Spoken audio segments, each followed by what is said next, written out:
بیت المقدس جس زمین پر آباد ہے، حضور پاک صلی اللہ علیہ وسلم کے فرمان علی شان کا مفہوم ہے سید البقاع، یعنی زمین کا جو سردار علاقہ ہے وہ بیت المقدس کا علاقہ ہے۔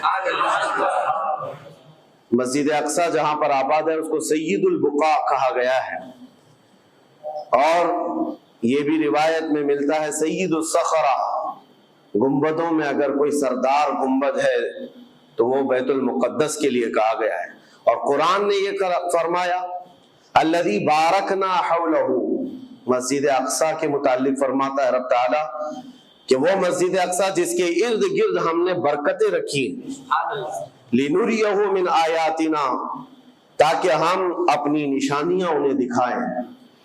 تو یہ اللہ تبارک و تعالیٰ کی اس مقدس سرزمین جس کو ارض مقدس کہا گیا ہے، نام ہی میں مقدس موجود ہے، اور یہ آج سے نہیں بلکہ روایت میں ہے خانہ کعبہ کی تعمیر کے فوراً بعد حضرت ابراہیم علیہ السلام نے بیت المقدس کی تعمیر فرمائی، اور ہزاروں انبیاء اکرام علیہ السلام کا وہ قبلہ رہا اور وہ ان کی مرکز عبادت بھی رہا، اور ایک نہیں تقریباً 30,000 کے قریب انبیاء اکرام علیہ السلام مسجد اقصی کے ارد گرد دفن ہیں، آرام فرمائیں۔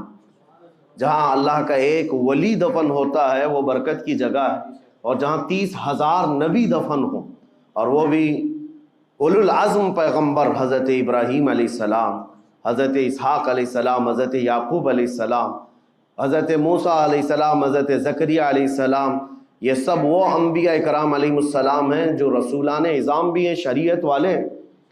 یہ سب بیت المقدس کے ارد گرد ہیں۔ یہاں پر کچھ بھی اثر ہونا پوری دنیا پر بھی اس کا اثر پڑتا ہے، اور آج ہم دیکھ رہے ہیں جو حالات پوری دنیا میں پیدا ہوئے ہیں، اور چاہے وہ یورپ ہو کہ امریکہ ہو، افریقہ ہو کہ رشیا ہو، عرب ممالک ہوں کہ ہند ہو، ان سب کو کچھ نہ کچھ کہنے کی آج ضرورت پیش آ رہی ہے۔ کیوں؟ اس لیے کہ وہ ایسا سینٹر ہے، ایسا تقدس ہے وہاں پر جس میں پوری دنیا انوالو ہو ہی جاتی ہے، اور برسوں سے لے کر وہ جنگ کا میدان رہا، اور حضور پاک صلی اللہ تعالیٰ علیہ وسلم نے بیت المقدس کے لیے کیا فرمایا؟ صحابہ نے جب اس زمین کے بارے میں پوچھا تو میرے آقا نے فرمایا وہ حشر و نشر کی جگہ ہے، حشر و نشر کی جگہ ہے، یعنی قیامت کے قریب سارے لوگوں کو ادھر ہی ہانک دیا جائے گا، اور قیامت وہیں آنی ہے۔ حشر و نشر کی جگہ ہے۔ حضور پاک صلی اللہ تعالیٰ علیہ وسلم نے فرمایا، اور فرماتے ہیں میرے آقا ہو سکے تو تم جا کر اس میں نماز پڑھ لو، اس لیے کہ اس کی ایک نماز دوسری مسجدوں کی 1000 نمازوں سے افضل ہے۔ یہ مسجد اقصی کے متعلق میرے آقا صلی اللہ علیہ وسلم کا فرمان علی شان ہے۔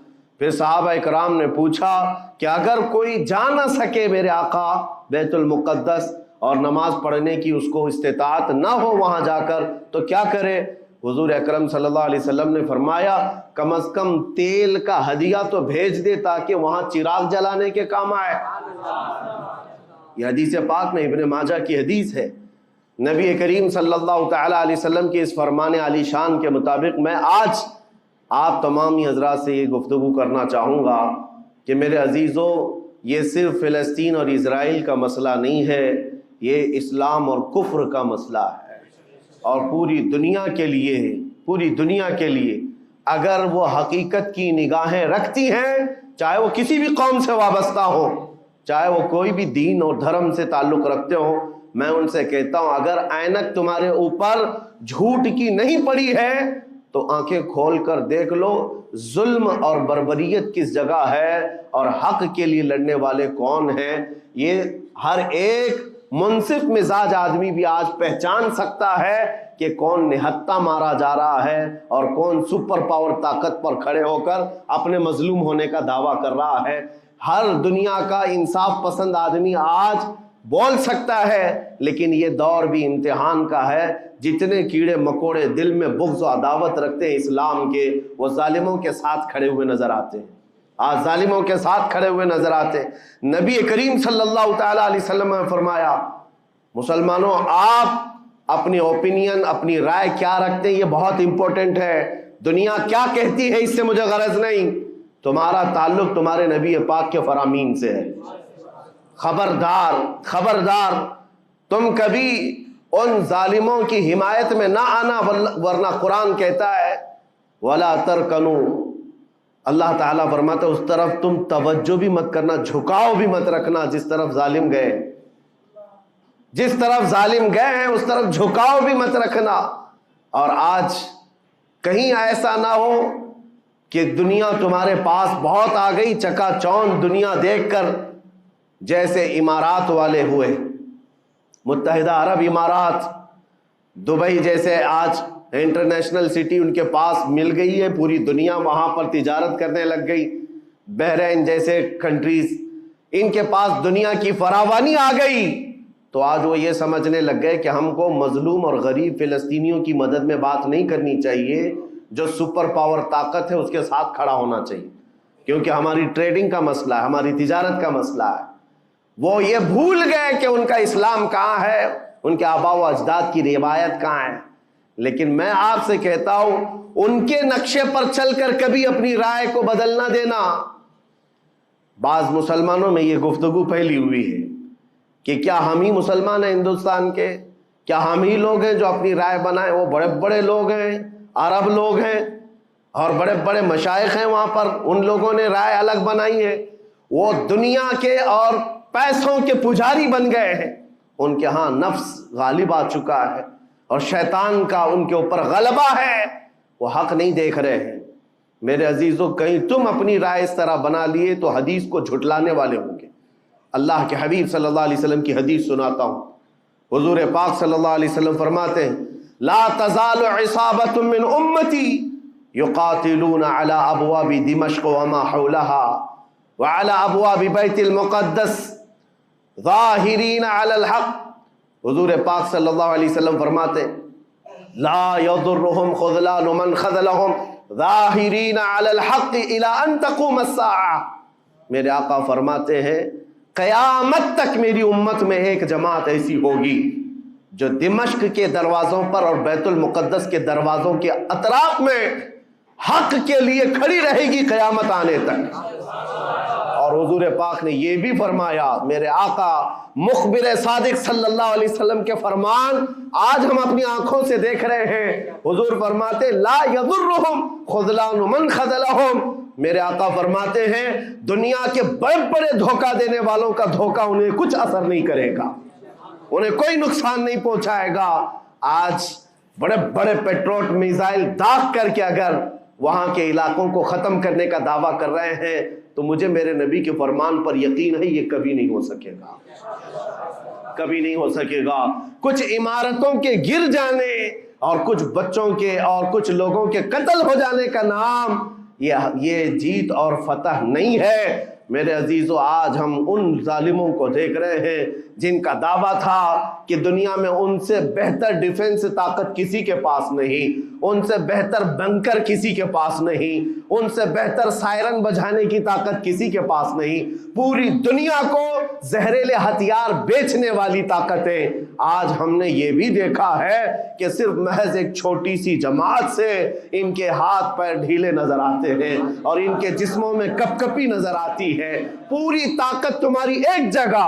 میں بھی چند دنوں قبل عمرہ میں تھا، جب یہ پڑھ رہا تھا کہ ایک چھوٹی سی جماعت جس کو پوری انٹرنیشنل دنیا مل کر کے آتنکواد گھوشت کرتی ہے، امریکہ ہو، یو کے ہو اور دوسری بہت ساری طاقتیں، وہاں پر فلسطینیوں کی حمایت میں لڑنے والے ان مجاہدین کو یہ آتنکواد کہتے ہیں، ٹیررسٹ کہتے ہیں، جو اپنے چھوٹے سے علاقے کو بچانے کے لیے اپنی جانیں دے رہے ہیں، وہ آتنکواد ہیں، وہ ٹیررسٹ ہیں۔ ان کے پاس کھانے پینے کی چیزیں نہیں رہ گئی، ان کی کرنٹ سپلائی بند کر دی گئی، ان کا پانی بند کر دیا گیا، پھر بھی وہ آتنکواد ہیں۔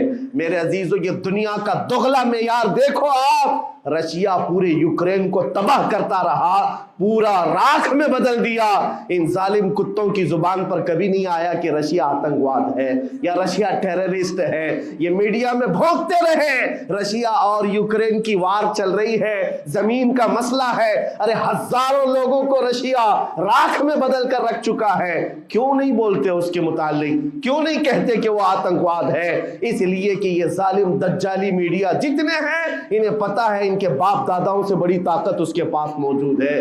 طاقتوں کی پوجا کرنا اور بڑی بڑی طاقتوں کو سلام کرنا یہ ان کی فطرت میں داخل ہے. اور ہم الحمدللہ مسلمان ہر وقت یہ فیصلہ رکھتے ہیں کہ جو غریب ہے, جو مظلوم ہے, وہ چاہے ایک سکہ بھی نہ رکھتا ہو, ہم اس کی حمایت میں ہمیشہ کھڑے رہتے ہیں.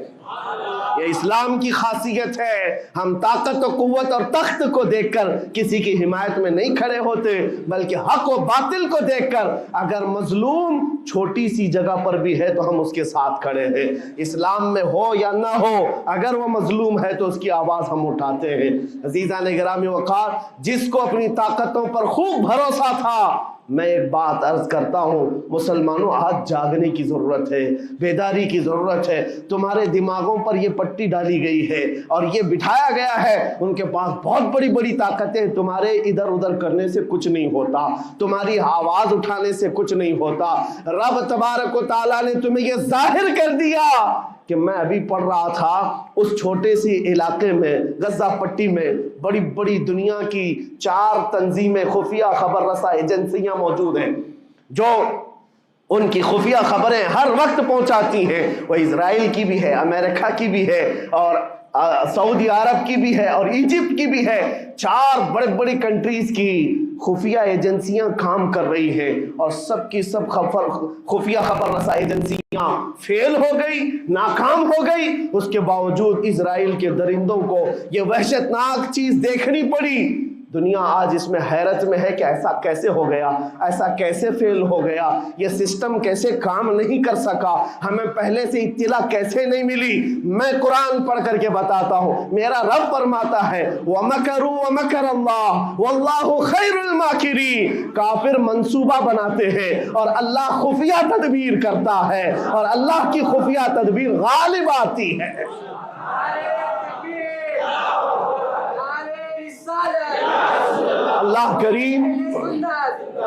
اللہ کریم جب خفیہ تدبیر فرماتا ہے سارے سسٹم فیل ہو جاتے ہیں, دنیا کی طاقتیں ہیچ ہو جاتی ہیں. آپ کبھی یہ مت سمجھنا کہ دنیا کے پاس بہت بڑی طاقتیں ہیں. نہیں مسلمانوں, ایمان اس کا نام نہیں ہے. اقبال نے بہت پہلے کہا تھا, اللہ کو پامردی مومن پہ بھروسہ, ابلیس کو یورپ کی مشینوں کا سہارا. ان کے پاس یورپ کی مشینوں کا سہارا ہے, لیکن مسلمان کو اپنے رب کی طاقت پر بھروسہ ہے. میرا رب غالب حکمت والا ہے اور وہ قدرت والا ہے.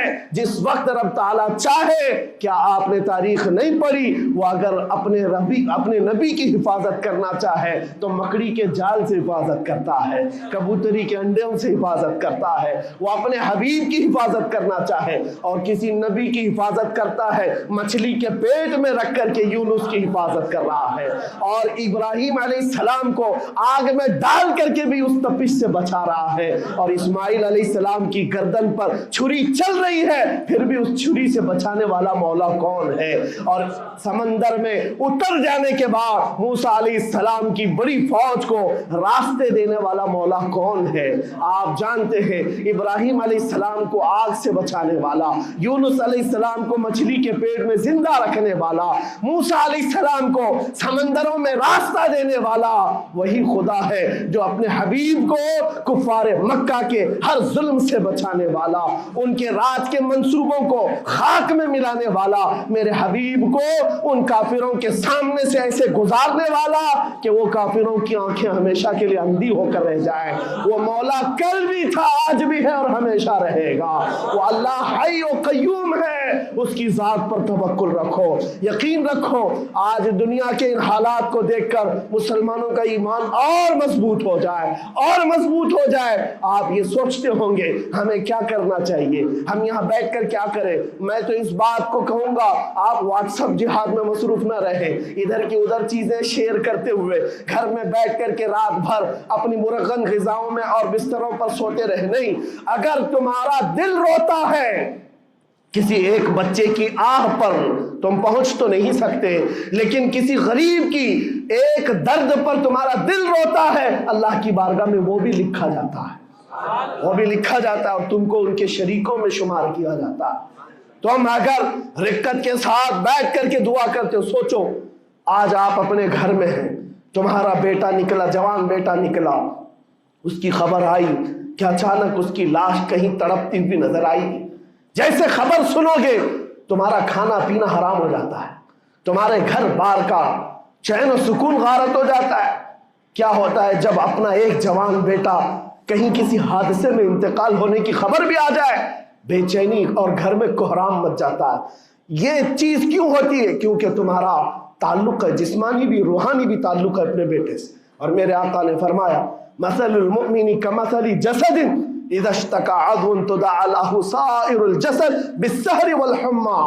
میرے آقا فرماتے ہیں پورے مومن جتنے بھی دنیا میں ہیں سارے مومنین ایک جسم کی طرح، میرے آقا فرماتے ہیں ایک جسم کی طرح ہیں، اگر ایک عضو کو تکلیف ہو تو پورے جسم میں بخار آ جاتا ہے، ایک عضو کو تکلیف ہو تو پورے جسم میں بخار آتا ہے۔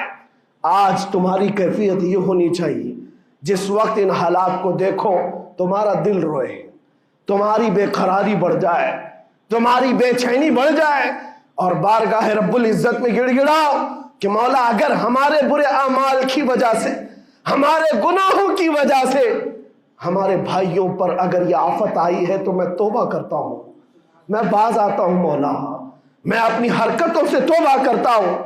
آج تمہیں پتا ہے یہ آج کا حادثہ نہیں، اس دنیا کو میں جتنا کوسوں کم ہے جو دغلی پالیسی رکھتے ہیں، جو ڈبل سٹینڈ رکھتے ہیں، ان کو جتنا بولوں کم ہے، میں ڈرتا نہیں ہوں اس بات پر، لیکن آج دل بھرا ہوا ہے ان مظلوموں کی آواز کو سن سن کر کے، جن کے گھروں پر رات بھر بمباری ہوتی ہے، جن کے شہر کا پورا بادل پٹاخوں سے نہیں میزائلوں سے روشن دکھتا ہے۔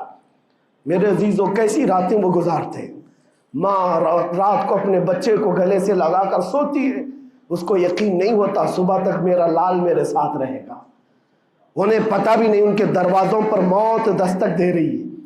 5000 سے زیادہ راکٹ داغ کر کے ابھی بھی ختم نہیں کیا گیا، اور ظلم اتنا ہونے کے بعد حیرت ہوتی ہے اس دگلی دنیا پر میڈیا میں بار بار یہ کہا جاتا ہے ان آتنکیوں کا خاتمہ کیا جا رہا ہے، آتنکوادیوں کو نیست و نابود کیا جا رہا ہے، جن کی زمین پر 70 سال سے قبضہ کر کے بیٹھا ہے، دنیا اس پر کچھ نہیں بولنا چاہتی۔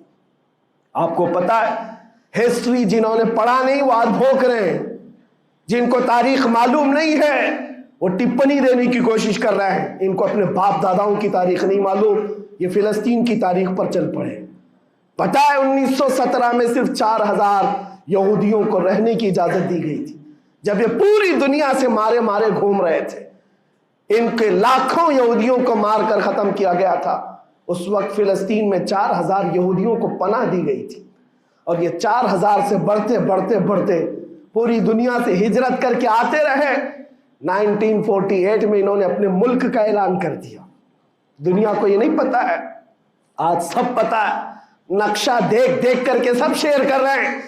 1970 میں اتنا تھا اسرائیل، 40 میں اتنا ہو گیا، پھر 67 میں اتنا ہو گیا، سب شیئر کر رہے ہیں۔ تمہاری عقل ماری گئی ہے جب دیکھ رہے ہو کہ ایک ظالم آدمی کسی کے زمین پر قبضہ کرتا کرتا کرتا پورا بڑھ گیا، اب جو مظلوم تھے ان کی اپنی زمین بھی نہیں باقی، ان کی حکومت نہیں ہے، ان کی ایمبیسی نہیں ہے، ان کا کچھ نہیں، ایک شہر لے کر بیٹھے ہیں، وہ بھی ہضم نہیں ہو رہا۔ اور میں یہ باتیں کھل کر اس لیے کر رہا ہوں کہ میرے اپنے اوپینین ہی نہیں ہے، پوری دنیا کے اقوام متحدہ UN نے کہا ہے اسرائیل کو 1967 میں جو تمہارا اسرائیل تھا وہاں واپس چلے جاؤ، لیکن یہ دادا گیری ایسی ہے کہ وہ کسی کی نہیں مانتا، نہ UN کی، یہ سب چیزیں دنیا کو معلوم ہے، پھر بھی دنیا یہ کہتی ہے اسرائیل اپنے ڈیفنس میں کام کر رہا ہے، اپنے ڈیفنس میں کام کر رہا ہے۔ ایک کتے کی موت ہوتی ہے تو پوری دنیا بلبلاتی ہے، اور یہاں روزانہ ہزاروں فلسطینیوں کو قتل کر دیتے ہو۔ تم قتل بھی کرتے ہو تو چرچا نہیں ہوتا، ہم آہ بھی کرتے ہیں تو ہو جاتے ہیں بدنام۔ یہ حالات آج پیدا کیے گئے۔ میں آپ حضرات کو یہ بات کہنا چاہوں گا، یہ ایمان کے مضبوط کرنے کا وقت آ چکا ہے۔ میرے آقا کے فرمان پر یقین کرو، اللہ کی مدد آتی ہے اور آ کر رہے گی انشاءاللہ۔ اور یہ حالات آپ دیکھ رہے ہیں۔ میں ایک بات اور بتا کر اپنی گفتگو کو سمیٹتا ہوں، کثرت سے ان کے لیے دعائیں کرو، کثرت سے دعائیں کرو، اور اپنی غلط عادتوں سے باز آ کر اللہ کی بارگاہ میں مانگو۔ ظاہر سی بات ہے، حرام کھاتے ہو اور کسی کے لیے دعا کرتے ہو، کہاں دعائیں جائیں گی؟ اب جو بات رہ جاتی ہے یہ کچھ دنوں کے لیے ہے، وہ بھی امتحان دے رہے، ہم بھی امتحان دے رہے، یہ امتحان کی گھڑی گزرنے والی ہے، اور قیامت کے قریب میرے آقا کا فرمان حق ہو کر صاف ظاہر ہوگا، صاف ظاہر ہوگا، پوری دنیا دیکھے گی۔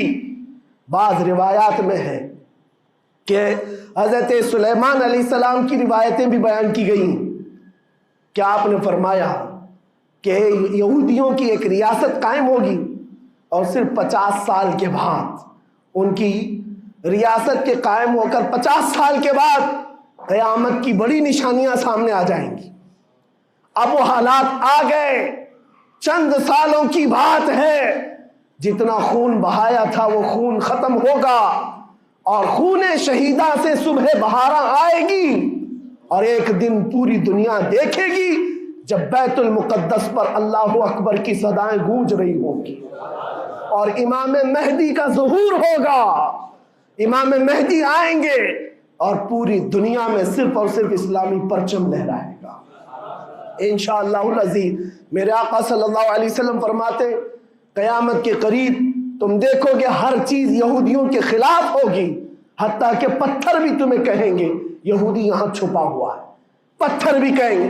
اور حضور نے فرمایا تو یہ ہو کر رہے گا، ہو کر رہے گا، اس لیے ان کی طاقتوں پر نہ جاؤ، ان کی قوتوں پر نہ جاؤ۔ آج جب ایک چھوٹی سی جماعت نے تمہارے ڈیفنس سسٹم کو للکار کر رکھ دیا ہے، وہ وقت بھی آئے گا جب خدائے جلال و جبروت والے مالک خدا کو، اللہ کریم کو جب یہ دکھانا ہوگا کہ اللہ تعالیٰ ایمان والوں کی کیسی مدد کرتا ہے، تو وہ دن بھی دیکھو گے جب کیڑے مکوڑے اور حشرات کی طرح ظالم حکومتیں فنا ہو جائیں گی۔ انشاءاللہ وہ وقت آئے گا، لیکن آپ تمامی حضرات اپنے دلوں میں رقت طاری کریں، اپنے دلوں میں ان غریبوں کے لیے، ان مظلوموں کے لیے دنیا کیا بھوگتی ہے اس کی طرف نہ جاؤ، کون کیا کہتا ہے۔ ان ظالموں کو ان کے ساتھ کھڑے ہونے میں شرم نہیں آتی۔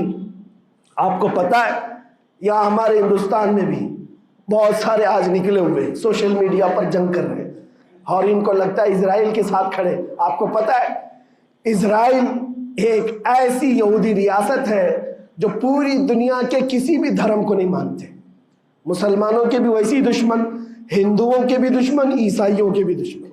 ان کو پتہ ہی نہیں ہے، ان کو لگتا ہے وہ ہمارا ساتھی ہے، مسلمانوں کو مار رہا ہے تو ہمارا ساتھی ہے، جبکہ وہ صاف انکار کرتے ہیں کہ بتوں کی پوجا کرنے والوں سے ہمارا کوئی رشتہ ہی نہیں۔ وہ یہودی ہیں، وہ پوری دنیا میں اپنے آپ کے متعلق یہ عقیدہ رکھتے ہیں کہ اللہ نے ہم کو ایک خاص مٹی سے بنایا اور سارے انسانوں کو کچرے سے بنایا، ساری دنیا کو کچرے سے اور جانوروں کے فضلے سے بنایا، اور ان کو ایک خاص جنت کی مٹی سے بنایا۔ اور قرآن میں یہ ذکر موجود ہے، اللہ فرماتا ہے وقالت اليہود نحن ابناء اللہ واحباؤہ، اے محبوب یہ یہودی کہتے ہیں ہم اللہ کے بیٹے ہیں اور اللہ کے محبوب ہیں۔ رب فرماتا ہے اے محبوب ان سے کہہ دے اگر تم اللہ کے بیٹے اور اللہ کے محبوب ہو تو مرنے کی تمنا کرو، کیونکہ اللہ سے مل جائے۔ لیکن اللہ فرماتا ہے وَلَن يَتَمَنَّوْهُ أَبَدًا، وہ موت کی ہرگز تمنا نہیں کرتے. یہودیوں کے ہاں جینے کی ہوس بہت ہے، اور قرآن کہتا ہے لو یعمر الف سنت، اگر ان کو 1000 سال کی زندگی بھی دی جائے تب بھی وہ مرنا نہیں چاہتے. یہودی مرنا نہیں چاہتے. یہی تو بات ہے میرے عزیزوں. دنیا میں اور ہم میں فرق یہ ہے، وہ کہتے تو ہیں ہم اللہ کے بیٹے، اللہ کے محبوب، لیکن مرنا نہیں چاہتے.